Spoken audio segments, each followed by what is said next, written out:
Don't forget to subscribe. ये कहानी है एक छोटी सी चींटी अरलो की जो एक सरसब्ज जंगल में रहती थी। अरलो आम चींटियों से ज़रा मुख्तलिफ था। जहाँ उसके दोस्त एक ही रास्ते पर चलते और मुनज़्ज़म तरीके से खाना जमा करते, अरलो दुनिया के बारे में बहुत तजस्सुस रखता था। वो अक्सर ऊंचे दरख्तों और दूर पहाड़ों की तरफ देखता और सोचता कि वहाँ क्या कुछ होगा। एक दिन सुबह के वक्त अरलो ने सोचा कि अब वक्त आ गया है कि वो खुद इन जगहों का मुआयना करे।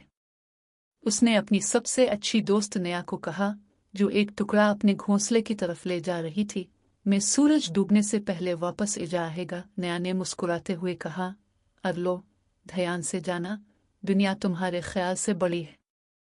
जोशो खरूश से भरपूर अरलो जंगल में निकल पड़ा।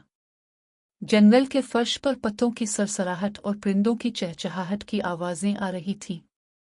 अरलो ने पत्थरों को पार किया, जड़ों के दरमियान से गुजरा और रंग बिरंगे फूलों, तालाब के करीब मेंढकों और दरख्तों में दौड़ते गुलहरियों को देखा। उसे वो सब कुछ बहुत हैरत अंगेज लगा। अरलो की मुहिम इस वक्त दिलचस्प मोड़ पर आ गई जब उसे एक बड़ा चमकता हुआ सिक्का मिला।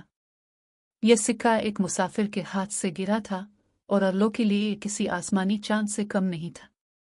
अरलो ने सोचा कि मैं इस खजाने को अपने घोंसले में ले जाऊंगा और सबको दिखाऊंगा कि मैं कितना ताकतवर हूं। लेकिन जैसे ही इसने सिक्के को धकेलने की कोशिश की, वो अपनी जगह से हिलने को तैयार न था।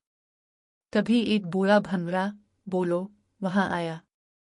इसने पूछा, तुम क्या कर रहे हो, छोटे दोस्त? अरलो ने जवाब दिया, मैं इस खजाने को अपने कॉलोनी में ले जाना चाहता हूँ। बोलो ने मुस्कुराते हुए कहा, कुछ चीजें अकेले के बस की बात नहीं होती, लेकिन तुम और तुम्हारी कॉलोनी मिलकर बहुत बड़ा काम कर सकते हो। अरलो ने सोचा कि इसने मदद के बारे में तो सोचा ही नहीं था। जोश में वो सब कुछ अकेले करना चाह रहा था। उसने बोलो का शुक्रिया अदा किया और तेजी से अपने घोंसले की तरफ भागा, न सिर्फ खजाने के लिए बल्कि इस सबक के लिए जो उसे मिला था। जब अरलो ने अपनी कहानी अपनी कॉलोनी को सुनाई तो बाकी चींटियां भी मदद के लिए तैयार हो गई। सब मिलकर सिक्के को उठाकर कॉलोनी ले आए, जहां ये सिक्का इत्तेहाद की अलामत बन गया।